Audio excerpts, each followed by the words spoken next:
জয় জগন্নাথ। শুভ রথযাত্রার সকলকে শুভেচ্ছা জানাই। গত 7ই জুলাই ছিল সোজা রথ, তাই আমি একটা ছোট্ট যজ্ঞদাদা বানিয়ে নিয়েছিলাম। ছোটদের জন্য বাজার থেকে একটা রথ কিনে এনেছিলাম ঠিকই, কিন্তু রথের পেছন দিকে দেখি ফাঁকা। তাই ফাঁকা তো যজ্ঞদাদাকে রাখলে সেটা পড়ে যেতে পারে, তাই জন্য পিছনে সাপোর্ট দেওয়ার জন্য একটা কলকা বানিয়ে নিয়েছিলাম একটা পেজে।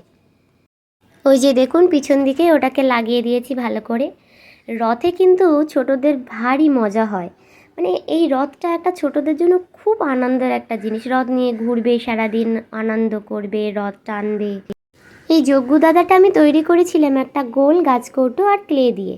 মাথার মুকুটটা ছিল কাগজ আর শোলা দিয়ে। এই যে দেখুন এই ছোট্ট পুচকোটা শুরু হয়ে গেছে ওর যজ্ঞদাদাকে সাজানো। এই বাচ্চাদেরই যত আনন্দ, যত মজা।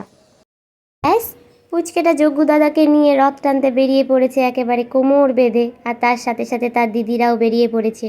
কি ভালো লাগে এগুলো দেখতে, তাই না? এই কটকটিটা বারবার ওদের কাছে যাচ্ছে রথ টানার জন্য, কিন্তু দিদিরা তো কিছুতেই দিতে নারাজ, কারণ এখানে এবড়ো খেবড়ো রাস্তা কখন পড়ে যাবে সেই ভয় কিছুতেই ওকে দিতে চাইছিল না।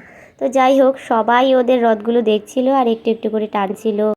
ওমা, সেদিন দেখলাম বাকি অনেক বাচ্চারা এরকম রথ নিয়ে বেরিয়েছে, আর তার সাথে সাথে কেউ তার সাথে দিদা, কেউ ঠাম্মি, কেউ দিদি পেছন পেছন বেরিয়েছে রথ নিয়ে। কী যে ভালো লাগছিল সব বাচ্চারা যখন একসাথে রথগুলো নিয়ে বেরিয়েছিল।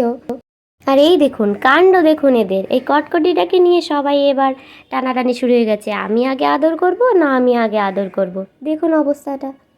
নিজেরা ঠিক করে দাঁড়াতে পারছে না, ওকে কোলে নেবে, মানে সেই চেয়ার সেটিংয়ের মতো। আমি আবার কিছুক্ষণ নেব, তুমি আবার কিছুক্ষণ নেবে। এই দেখুন কি সুন্দর লাগছে দেখতে সবাইকে, একদম পুচকু পুচকু সবাই একটা করে সুন্দর রথ সাজিয়েছে আর দাঁড়িয়ে পড়েছে লাইন দিয়ে। কী যে ভালো লাগছিল সেই দিন। জয় জগন্নাথ। দেখা হচ্ছে আগামী ভিডিও থেকে, ততক্ষণ সুস্থ থাকবেন, ভালো থাকবেন।